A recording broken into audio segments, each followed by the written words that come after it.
આજે 15 માર્ચ એટલે એવા મહાનાયકની જન્મજયંતિ જે કાશીરામ સાહેબે જે મળદામાલી પ્રાણ પૂર્યા અને રાજસત્તા કેમ કરી એક રોડમેપ બનાવ્યો. આજે આપણા લોકોને ખબર નથી કે રાજાશાહી હતી ત્યારે આપણે ચૂંટણી લડી નહોતા શકતા, કોઈ પક્ષ બનાવી નહોતા શકતા, પણ બાબા સાહેબે સંવિધાનમાં વ્યવસ્થા કરી કે ભાઈ હવે જેને રાજ કરવું હોય એને પક્ષ બનાવવાના અને જે મત આપે એનાથી રાજા બને. કે પહેલાં રાણીના પેટમાં જન્મતા હતા રાજા, હવે મત પેટીમાં રાજા બનશે. આખી નસબંધી કરી નાખી બાબા સાહેબે. તો કાશીરામ સાહેબે બાબા સાહેબને વાંચ્યા અને એક જ કિતાબ વાંચી અને એનું મગજ ફરી ગયું અને કીધું કે મેં એક જ કિતાબ વાંચી, મારું મગજ ફરી ગયું, મેં ઘરમાં શોધી દીધા અને આ સમાજ માટે, કચડાના દબાયેલા શોષિત પીડિત સમાજ માટે હંમેશા લગ્ન નહીં કરવું, ઘરે નહીં પાછો વળવું, આ સમાજ જ મારો ઘર. અને એ સાયકલ ઉપર 3 ગુજરાત થાય યુપી પાકિસ્તાન કરતા મોટું યુપીમાં નીકળી ગયા અને કીધું ભાઈ આપણું રાજ લાવવું છે, આપણું રાજ લાવવું છે. આ 3% વાણિયા બ્રાહ્મણનું રાજ છે. કોંગ્રેસ હોય કે ભાજપ હોય કે આમ આદમી પાર્ટી હોય, બધી 2-3% વાણિયા બ્રાહ્મણની પાર્ટીઓ છે. અને વાણિયા બ્રાહ્મણની પાર્ટીઓ આપણા મત લઈને આપણા અધિકારોનું ખતમ કરે છે, આપણી બેન દીકરીઓ ઉપર બળાત્કાર થઈ રહ્યા છે, આપણા મર્ડરો થઈ રહ્યા છે, આપણી જમીન ઉપર હડપ થઈ રહી છે. જો આ બધી સમસ્યા હલ કરી હોય તો આપણો પક્ષ હોવો જોઈએ અને આપણું રાજ હોવું જોઈએ. જ્યાં સુધી આ વાણિયા બ્રાહ્મણના પક્ષો નહીં છોડો ત્યાં સુધી કોઈ સમસ્યા દૂર નહીં થાય.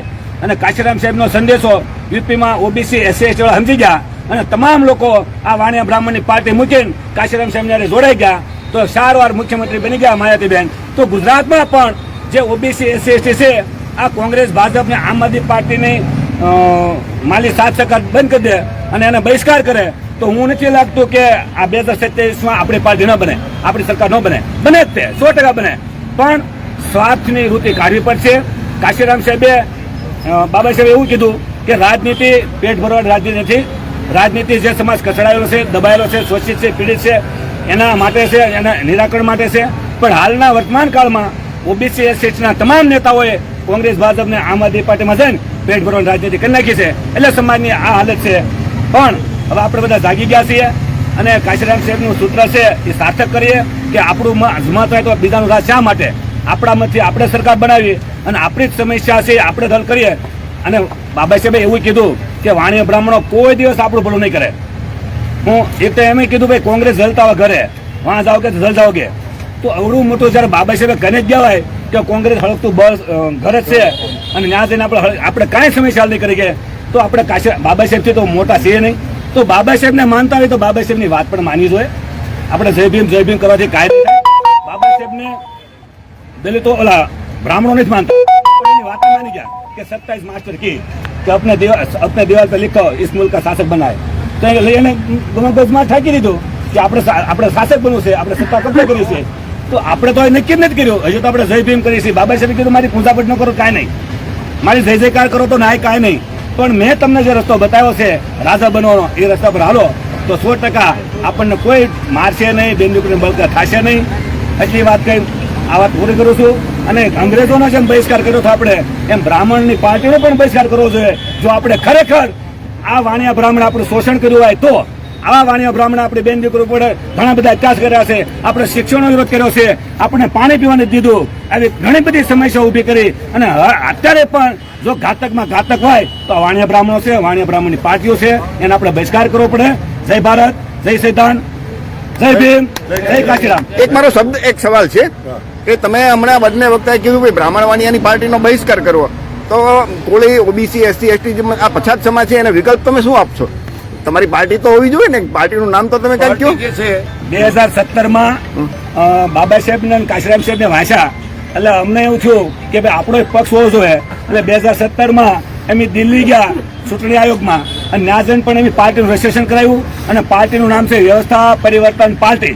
જે વ્યવસ્થાઓ બાબા સાહેબે સંવિધાનમાં આપણે આપી છે એ વ્યવસ્થા આ વાણિયા બ્રાહ્મણ નથી આપતા.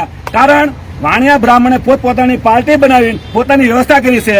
તો બાબા સાહેબે આપણી વ્યવસ્થા કરવા માટે, આપણો પક્ષ બનાવવા માટે આપણે સંવિધાનમાં વ્યવસ્થા કરી છે. તો એ અમે ચૂંટણીમાં ગયા દિલ્હી આયોગમાં અને પાર્ટીનું રજીસ્ટ્રેશન કરાવ્યા છે. એનું નામ છે વ્યવસ્થા પરિવર્તન પાર્ટી. બાબરી સાહેબ તમને એક સવાલ પૂછું કે કોળી ઠાકોર અને ઓબીસી લોકો જેનું મુખ્ય સંચાલન કરે છે એવી VPP વ્યવસ્થા પરિવર્તન પાર્ટી એનું સ્થાપના તો થઈ, તો એ બાબતે તમે ઓબીસી અને એસસી સમાજને શું સંદેશ આપવા માંગો છો વીપી બાબતે? હા, વીપીપી બાબતે હું એ સંદેશ આપવા માંગુ છું કે ગુજરાતની અંદર જે છે એ જો બહુજન રાજનીતિ સફળ કરવી હોય તો ઓબીસી જે છે આગળ આવવું જોઈએ. તો વ્યવસ્થા પરિવર્તન પાર્ટીના માધ્યમથી જે છે એ આપણે કલ અમારા યુવા સંગઠન જે છે ઓબીસી એક અધિકાર જાગૃતિ છે, એ બધા જે ઓબીસીના જે સંગઠનો જે છે એમણે જે વૈચારિક એનામાં જે ક્રાંતિ આવી ગઈ અને એ ક્રાંતિ જે છે કે ભાઈ આ રાજનીતિ જે છે એ આ જે 2-3% લોકોની રાજનીતિ છે એને ખતમ કરવી છે, તો એ રાજનીતિને સફળ કરવા માટે ઓબીસી તૈયાર થઈ ગયો. એટલે મેં મારી નોકરીમાંથી રાજીનામું મૂકી અને એમની હારે કામ કરવાનું ચાલુ કરી દીધું, મારી સુપ્રિન્ટેન્ડન્ટની નોકરી છોડી. મારે જે છે એ આ જે મિશન જે ચાલી રહ્યું છે એ મિશનને એના અંતિમ મુકામ સુધી ગાંધીનગરના સિંહાસન સુધી સિંહાસન સુધી પહોંચાડવા માટે જો આ મિશનને સફળ બનાવવું હોય તો ફૂલ ટાઈમ કામ કરવું પડે. એટલે હું ખભે મિલાવીને છેલ્લા 8 વર્ષથી જે છે એ ધરમસિંહભાઈના આખી ટીમની સાથે હું કામ કરું જ છું આ કામની અંદર. અને આ જે છે આ મિશનને ગાંધીનગરના સિંહાસન પર પહોંચાડ્યા સિવાય હું મરવાનો નથી. ખૂબ ખૂબ આભાર.